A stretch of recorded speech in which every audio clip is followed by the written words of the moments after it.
시청자 여러분 안녕하십니까? VOA 뉴스투데이 시작합니다.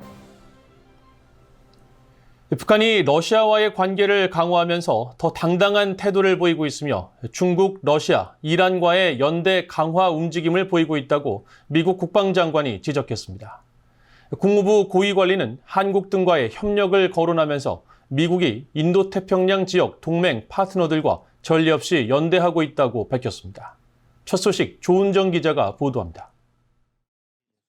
30일 2025 회계년도 국방예산안 심의를 위한 하원 군사위원회 청문회에 출석한 로이드 오스틴 국방장관은 북한과 러시아, 중국, 이란 간 협력 심화를 지적하며 우려를 나타냈습니다. 이들이 서로 무기를 제공하는 등 군사 협력을 강화하고 있다면서 이를 예의주시하고 있다고 말했습니다. The growing nexus between the PRC, Russia, and the DPRK and Iran is concerning, and this is something that we are watching very closely. As Russia turned then to DPRK for additional munitions and in the form of artillery munitions and missiles. Iran is providing Russia with drone, and that's made a difference in Russia's ability to recover from what the damage that Ukraine has inflicted on them. 오스틴 장관은 특히 북한이 러시아와의 협력을 통해 더욱 자신감을 얻고 있다고 지적하면서 영내 평화 안정을 위해 계속 노력할 것임을 분명히 했습니다. North Korea, again, it's becoming more confident because of its affiliation with Putin. So this is very concerning. Something that we're going to have to watch, something that we're going to have to make sure that we have the capability and capacity to work with our allies to continue to deter and continue to promote peace and stability in each of the regions. 이날 청문회에 함께 출석한 찰스 브라운 합참의장도 북중러와 이란의 유대 심화에 우려를 나타냈습니다. 브라운 의장은 특히 세계가 더욱 복잡해지면서 동맹 및 파트너와의 협력도 강화됐다면서 북중러, 이란의 연대는 국제적 위협이기 때문에 미국과 유럽, 인도태평양 지역 국가 간 대화는 확실히 증가하고 있다고 말했습니다. 데니엘 크리턴브링크 국무부 동아시아 태평양 담당 차관보는 30일 상원 외교위 동아태소위에서 열린 청문회에 출석해 한국 등 동맹들을 거론하며 미국이 전례 없는 관계 강화에 나서고 있다는 점을 강조했습니다. 특히 인도태평양 지역에서 미국의 동맹과 파트너들이 상호 협력하는 격자형 관계를 맺고 있다고 밝혔습니다. Increasingly, we've been able to network those relationships into what we call, a lattice work of overlapping relationships. It's the bilateral partnerships, it's the trilateral work with Tokyo and Seoul, with Tokyo and Manila, with Canberra. It's the Quad, it's AUKUS, it's other partnerships.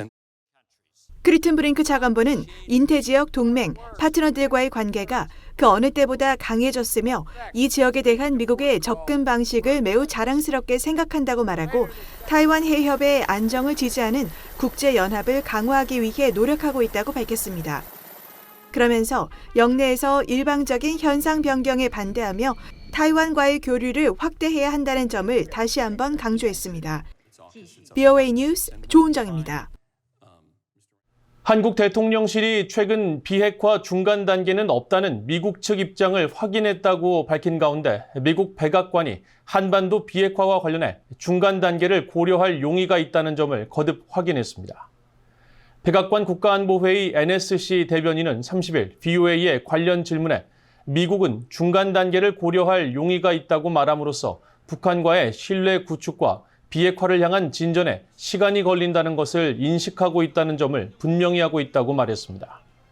이어 미국은 한반도의 완전한 비핵화라는 목표에 여전히 전념하고 있다면서 우리는 상호 이해를 증진하고 충돌 가능성을 줄이기 위해 북한과 대화를 재개하기를 진심으로 열망하며 북한과의 대화에는 전제 조건이 없음을 다시 한번 강조한다고 밝혔습니다.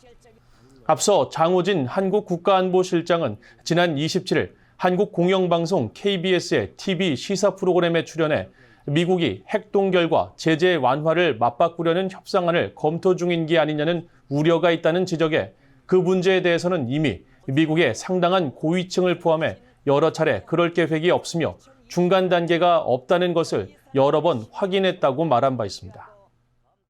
미국 국무부가 북한을 상대로 소송을 제기한 미국인들의 대북 소장과 판결문 등을 뉴욕 유엔 주재 북한 대표부에 공식 전달한 것으로 나타났습니다. 미국 연방법원 전자기록 시스템에 따르면 워싱턴 DC 연방법원 서기관실은 최근 국무부 법률자문실로부터 수신한 서한 3건을 각 재판부에 공개하는 방식으로 이 같은 내용을 알렸으며 각 서한에는 대북 소송 관련 문건이 국무부에 의해 뉴욕 유엔 주재 북한 대표부에 전달됐다는 내용이 담겼습니다. 이에 따르면 국무부는 중국에서 북한 공작원에 의해 납치됐다 숨진 것으로 알려진 김동식 목사 가족들이 제기한 소송과 일본 적군파 요원 테러 사건으로 사망한 상속인 등의 대북 소송 소장을 북한 측에 전달했고 미 해군 함정 푸에블로호 승조원과 가족 등의 최종 판결문과 의견서 등도 보냈습니다. 앞서 소송을 제기한 원고들은 지난해 6월 국무부에 외교적 경로를 이용해 북한에 법원 문건을 전달해달라는 요청을 해왔으며 국무부가 지난해 11월 외교 문서의 일종인 공안을 작성해 올해 2월 북한 유엔 대표부에 송부함에 따라 미국 정부가 외교적 경로를 통한 북한 접촉을 하고 있는 것으로 파악됩니다. 제3국 선박이 북한 인근 해상에서 하루 이상 사라졌다가 다시 나타난 정황이 포착됐습니다. 신호장치를 끄고 북한에 입항한 것으로 추정되는데 과거 대북 제재를 위반한 선박의 행태와 유사한 항적이어서 주목됩니다. 함재하 기자가 보도합니다. 북한 황해남도 장산곶 인근 해역입니다. 이곳의 선박의 위치 정보를 보여주는 마린 트래픽 지도를 보면 지난 29일 오후 1시경 장산곶 인근 해역에서 북서쪽 약 24km 떨어진 지점에 팔라우 선적 화물선 CC9호의 운항 기록이 남아 있습니다. 그런데 이 지점을 끝으로 CC9호는 지도에서 사라졌습니다. 그리고 약 28시간 후인 30일 오후 5시경 전날 자취를 감춘 지점에서 약 19km 떨어진 곳에서 CC9호가 다시 포착됐습니다. 이후 CC9호는 현지 시각 1일 새벽 5시 현재 계속 남쪽 방향으로 이동 중입니다.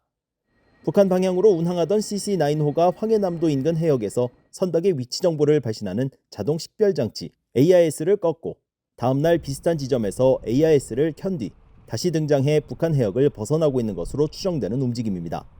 따라서 9호가 사라진 28시간 동안 어디에서 어떤 일을 벌였는지 주목됩니다. 9호의 뱃머리가 북한 남포 쪽을 향한 점으로 볼 때 북한 항구에 기항했거나 북한 해역에서 선박 간 환적을 벌였을 가능성이 제기됩니다. 이처럼 제3국 선박이 북한 수역에 진입하면서 AIS를 끈 사례는 과거에도 여러 차례 있었습니다.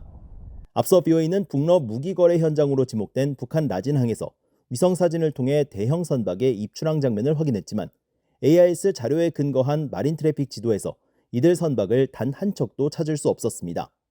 북러 무기거래에 동원된 것으로 의심되는 러시아 선박이 AIS를 끄고 라진항을 드나들었기 때문입니다. 또 최근 한국 정부는 전남 여수항 인근 해상에서 대북 제재 위반 혐의로 더이호를 납포했는데 이 선박도 납포되기 전까지 약 58일간 AIS 신호를 발신하지 않았습니다. 언론에 따르면 더이호는 이때 북한 남포에 들러 무연탄을 선적했습니다. 전문가들은 이처럼 선박들이 AIS를 끄는 행위는 제재를 회피하고 불법 활동을 하기 위한 것일 가능성이 매우 크다고 지적합니다. What normally happens is that vessels engaged in illegal activity usually switch off their AIS when they get to within 50 to 70 miles of the North Korean coast. So when you look at the records, it may look like the vessel has not entered into restricted waters, which is the jurisdiction of North Korea, to carry out sanctions circumvention. 국제해사기구 IMO는 이 같은 위반 사례를 막기 위해 국제수역을 운항하는 선박들이 AIS를 상시 켜두고 운항하도록 의무화하고 있습니다. IMO 측은 지난해 북한을 드나드는 선박 중 상당수가 AIS를 끄고 운항하는 것과 관련한 BOE의 질문에 선박이 항해 중이거나 정박 중일 때 AIS를 항상 작동시켜야 한다는 지침은 매우 명확하다고 확인했습니다. BOE 뉴스 함재하입니다. 미국 국무부가 북한 정권에 의한 일본인 납북 피해자 가족에 대한 연대를 표명하고 북한 정권의 문제 해결을 다시 한번 촉구했습니다. 베단트 파텔 국무부 부대변인은 30일 정례 브리핑에서 일본인 납북자 송환 지원 요청차 미국을 방문한 피해자 가족들과 관련한 질문에 미국은 오랫동안 고통받고 있는 일본인 납북자 가족들의 편에 서 있다며 이같이 밝혔습니다. 이어 미국 정부는 북한의 이 같은 역사적 과오를 바로잡고 실종자에 대한 완전한 설명을 제공할 것을 계속 촉구하고 있다고 강조했습니다. 앞서 일본 요미우리 신문은 이날 일본인 납북자 가족들이 송환 지원 요청을 위해 미국을 방문했다면서 이들이 내달 3일까지 머물며 미국 의회 의원들과 백악관 국가안보회의 NSC 관리들과 면담할 예정이라고 보도했습니다.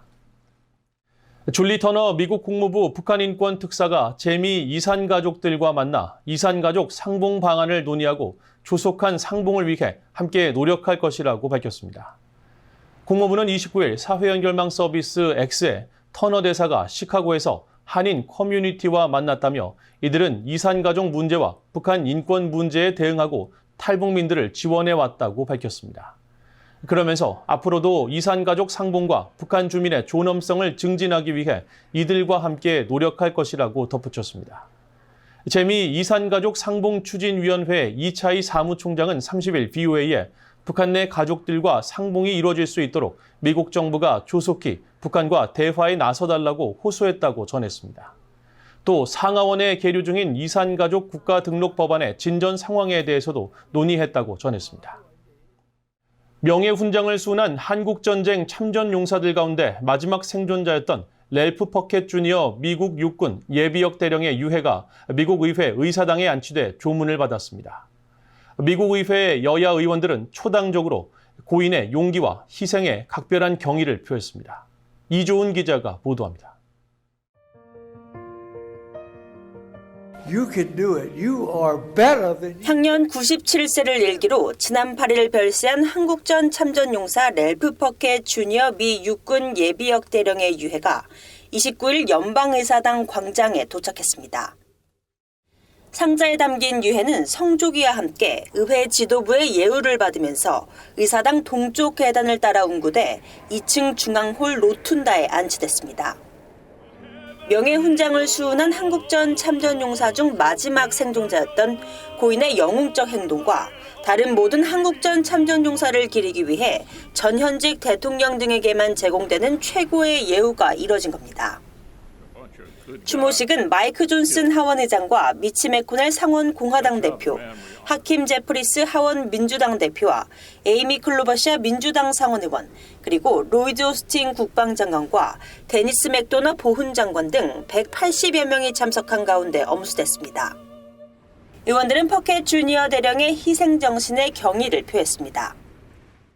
Ralph Puckett wore our nation's highest military decoration. And in the hearts of generations of soldiers to come, the courage and self-sacrifice that earned that honor will be this great man's eternal legacy. They were ordinary men, most of them had done extraordinary things because they were driven by a profound sense of duty and self-sacrifice and faith that their cause was just, that our values and our country were worth defending. These soldiers of the Korean War did the right thing, even at great cost to themselves. And theirs is an example we should all admire and aspire to. 추모 행사 뒤 퍼켓 주니어 대령의 유해는 일반인들에게도 공개돼 1시간 반 동안 조문을 받았으며 아프간 등 다른 전쟁에서 활약했던 참전용사들도 그를 기렸습니다.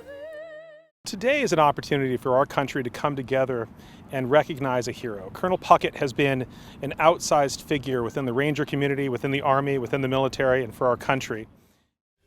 1926년 조지아주에서 태어난 퍼켓 주니어 대령은 1943년 미국 육군에 입대했고 2년 뒤 웨스트포인트 육군사관학교에 입학하면서 본격적으로 군인의 길을 걸었습니다.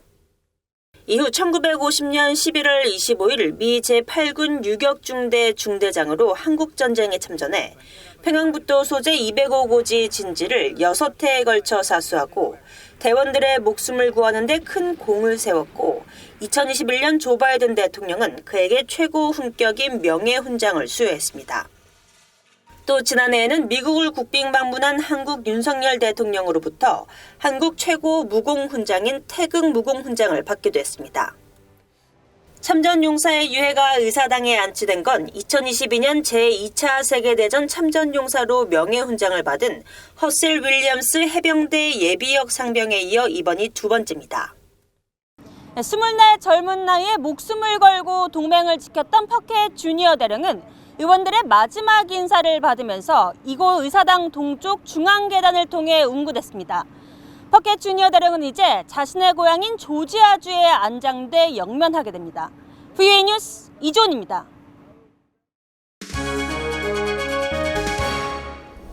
국제뉴스입니다. 조 바이든 대통령이 이스라엘과 하마스 간 휴전 협상 중재국인 카타르, 이집트 정상과 통화를 갖고 가자 지구의 즉각적인 휴전 및 인질 석방 문제를 논의했습니다.